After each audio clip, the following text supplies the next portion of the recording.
Bienvenidos a una nueva emisión del Noticiero Popular de Barricada TV. Como saben, estamos emitiendo desde la fábrica IMPA, la primera fábrica recuperada por sus trabajadores y trabajadoras. Estamos en el barrio de Almagro, en la ciudad autónoma de Buenos Aires, y hoy de festejo, ya que se cumplen 12 años desde que hicimos nuestra primera transmisión.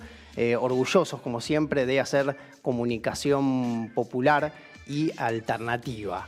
Vamos a meternos rápidamente a lo que son las noticias del día de hoy. Bueno, se está debatiendo en el Congreso, específicamente en la Cámara de Diputados, el acuerdo que alcanzó el Gobierno Nacional con el Fondo Monetario Internacional.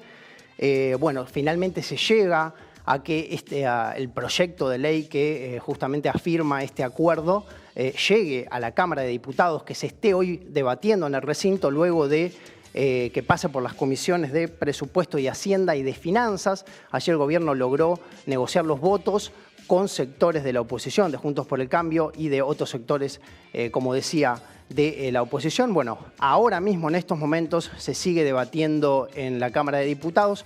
De aprobarse este proyecto de ley, de obtener la denominada media sanción, va a pasar al Senado. Se espera que la votación sea alrededor de la 1:30 de la mañana, entre la 1 y las 2 de la mañana, según los cálculos en base a los oradores que ahora mismo están hablando en el recinto. Bueno, la incógnita está puesta en si el gobierno, es decir, si el Frente de Todos va a lograr obtener los votos necesarios para que se apruebe este acuerdo con el FMI. Ya se manifestaron sectores dentro del Frente de Todos diciendo que no lo van a apoyar. En el día de ayer, los 3 diputados que conforman el Frente Patria Grande, bueno, se manifestaron en este sentido, dijeron que no lo van a apoyar. En el mismo sentido, sabemos que hay diputados de la Cámpora que conforman un bloque numeroso, dijeron que tampoco van a votar a favor de este proyecto de ley. Bueno, la expectativa está puesta en ver finalmente cómo votan estos sectores, pero vayamos a intentar entender un poco qué es este acuerdo con el FMI.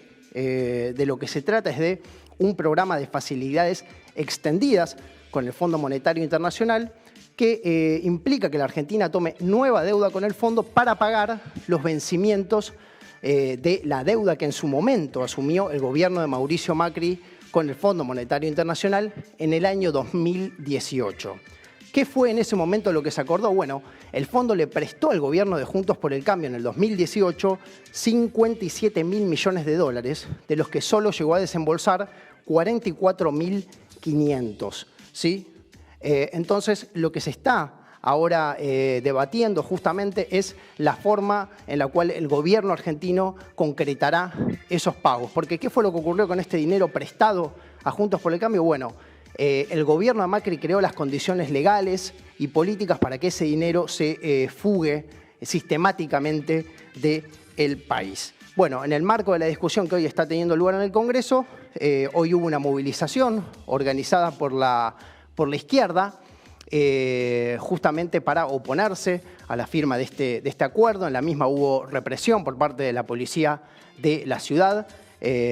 Bueno, se espera que en el día de mañana también va a haber nuevas movilizaciones.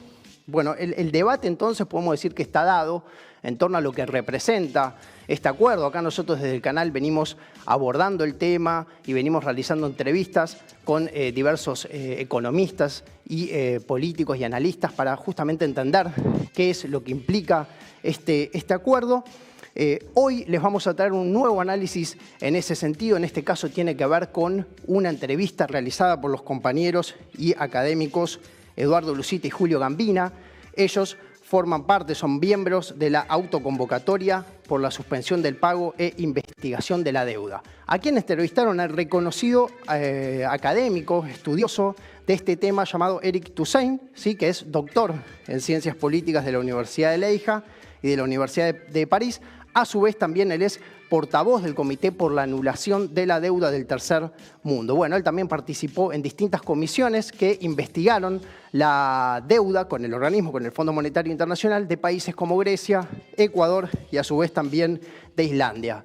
Es realmente interesante escuchar a Toussaint, ya que él sostiene que la Argentina está en un momento clave para catalogar a esta deuda como odiosa y suspender los pagos, ¿sí? Vamos a escuchar en la entrevista que les mencionaba, los argumentos teóricos, jurídicos que Toussaint esgrime para que la Argentina pueda actuar en este sentido. A su vez, él entiende que la deuda funciona como un mecanismo disciplinador y también lo que indica es que la importancia de la movilización en las calles para inclinar la balanza en favor de los gobiernos, en favor de la soberanía, en favor del pueblo.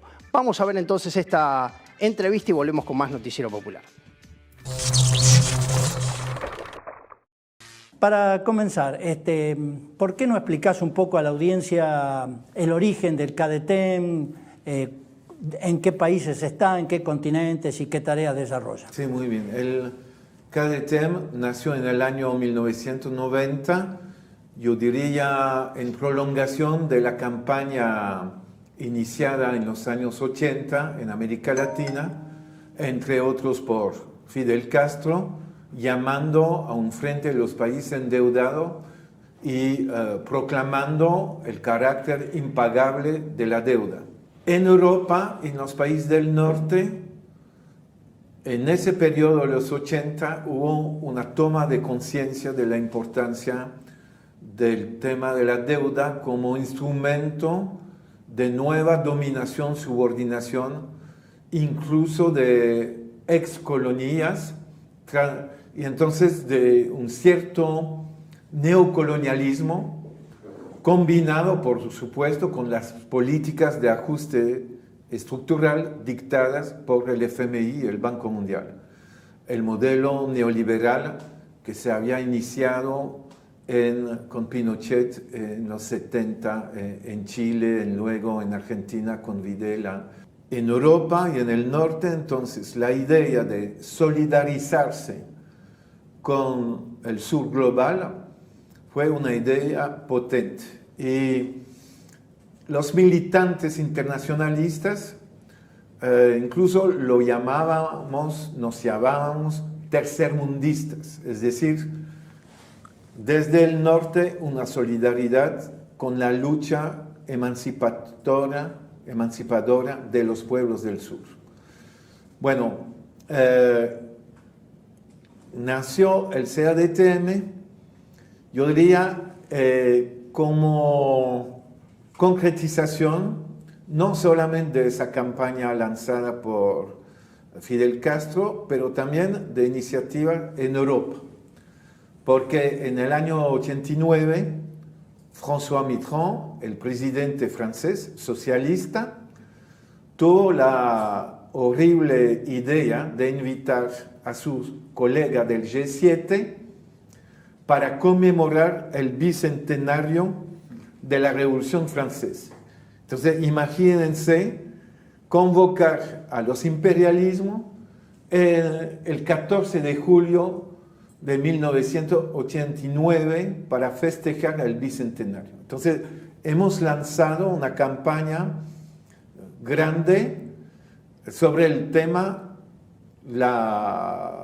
yo diría, la aristocracia, las clases dominantes contra la cual se hizo la Revolución Francesa.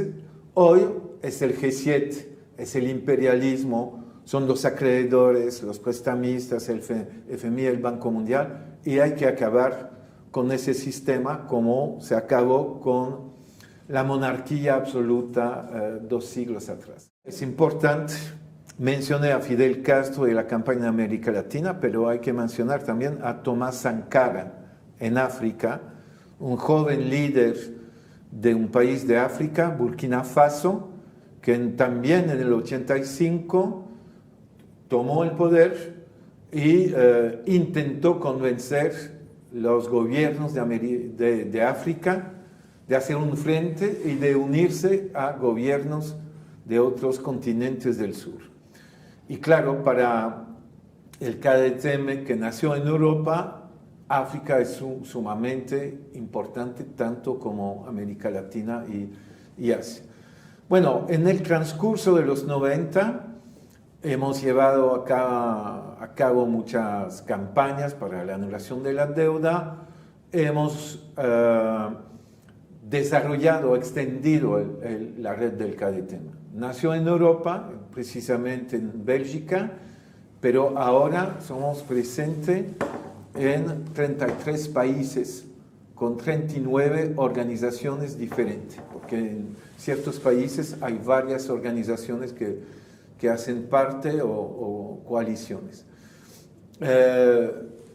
Estamos presentes en 16 países de África, la parte árabe y la parte subsahariana.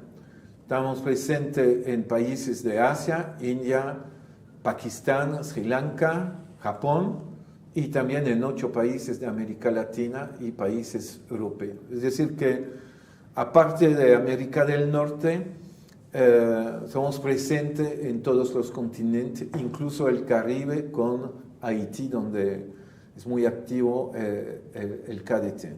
Entonces, es una red mundial, horizontal, no hay un comando. Tenemos un secretariado internacional compartido, porque no queremos tener una organización donde yo diría las iniciativas se tomen desde arriba y desde el norte, sino que tenemos un secretariado compartido entre CADTEM, ATTAC Marruecos y CADTEM Bélgica. Y tenemos de manera periódica Asamblea Mundial.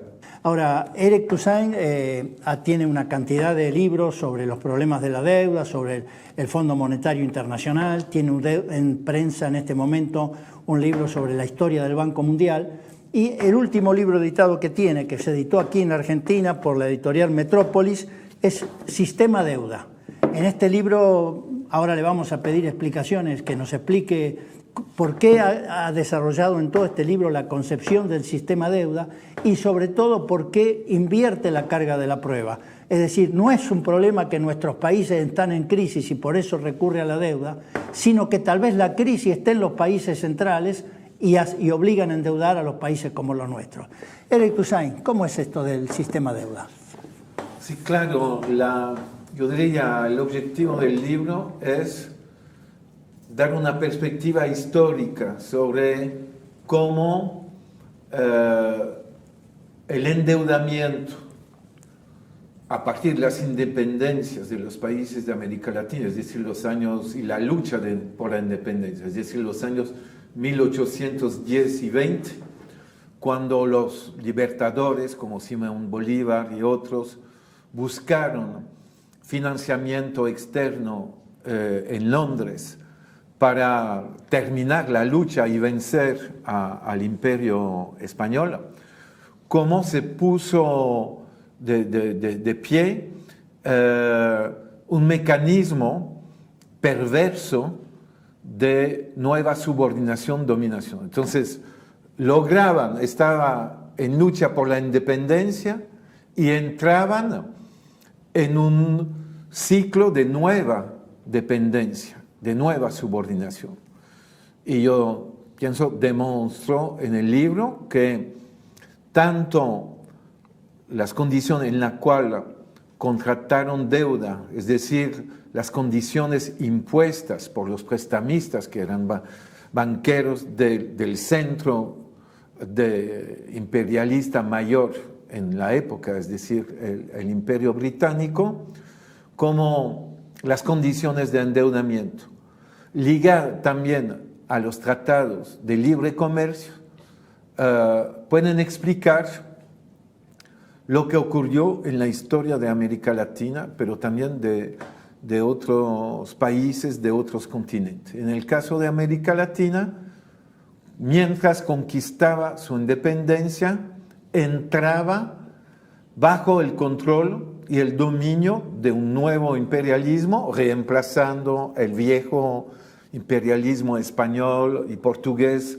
que estaban en decadencia, reemplazado por una relación de subordinación a las economías de Europa del norte, principalmente Gran Bretaña, pero de alguna manera también Francia empezando a jugar su papel. Y al final del siglo XIX,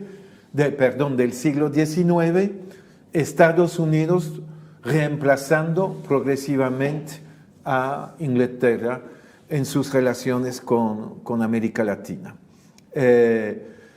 Y entonces, endeudamiento externo que desde el inicio implicaba condiciones totalmente abusivas. Es decir, concretamente, o sea, Simón Bolívar o los líderes independentistas de México o del Cono Sur pidieron prestado un dinero, se endeudaron, recibiendo solamente en general alrededor del 40% de la deuda que reconocían, y sin hablar de la tasa de interés, que era de tipo 7%. Vos estás hablando de esa historia y seguramente los que nos están viendo están recuperando el crédito de la Baring Brothers, recibido por la Argentina en 1824. Exacto. Y que se pagó 80 años después. Sí. Y marca un origen de la dependencia o de la inserción subordinada de la Argentina en el capitalismo de época. Exacto. Entonces, condiciones abusivas y, por supuesto, Argentina es un ejemplo. Y, Eduardo, me refiero a tu observación, es decir, que las crisis de deuda del sur global en general son generadas por choques externos que vienen del centro del capitalismo global, de los centros financieros. Es decir, la primera crisis de deuda explodó en 1826, unos meses después de una crisis bancaria en Londres.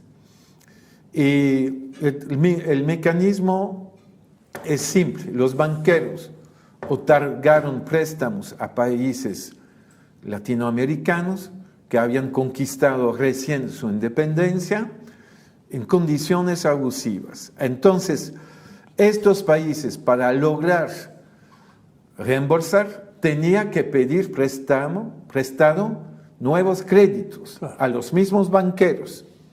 Y como la banca británica explotó, fue una bancarrota muy importante de muchos bancos en esa época, los banqueros británicos, a partir del 26, no estaban más en condiciones de otorgar nuevos créditos. Y entonces los países latinoamericanos no lograron refinanciar, es decir, pedir prestado un dinero nuevo para pagar la antigua deuda que era de 2 o 3 años atrás. Entonces, tomo el tiempo de explicar esto porque es exactamente el mismo mecanismo que sigue hoy en día. Argentina está pidiendo 45 mil millones de dólares al FMI para pagar, seguir reembolsando un crédito contratado por Mauricio Macri en 2018.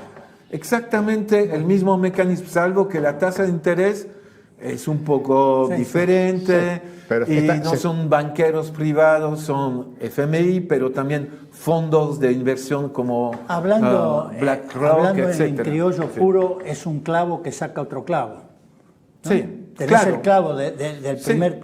Ahora, me parece fundamental la tesis que vos desarrollás acá, que el origen del endeudamiento no está acá, sino allá, porque eso permite una mirada muy distinta de la que hace acá, que se acusa que tal hombre endeudó, que tal esto, y resulta que es un sistema global que tiene que ver con la lógica de acumulación de capitales en el sistema mundial, y que esto se ha acentuado a partir de la crisis de los años 70, la reestructuración del capital y una plétora del capital financiero que no encuentra dónde invertir y generan estas decisiones en países como los nuestros. Entonces, esto ocurre de manera periódica. Y si en el libro, en el capítulo 1 y 2, muestro, pienso que es un aporte mío, demostrar que las olas o las ondas largas del capitalismo de los 2 últimos siglos, tú puedes perfectamente ver cuando hay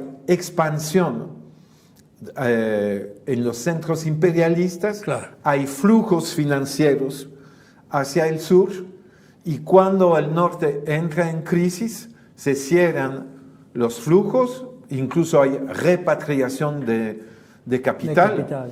Y estamos más o menos al inicio de una nueva crisis de este tipo. Es decir, Argentina está en crisis hoy en día, y la crisis empezó, claro, varios años atrás. Pero al nivel del capitalismo global, lo que está empezando es que la Reserva Federal, el Banco Central Europeo, el Banco de Inglaterra, están progresivamente empezando a subir la tasa de interés. Y el dólar sube de valor. Es decir que va a haber más atractividad para inversionistas de invertir capital en el norte que en el sur. Eso está empezando. Y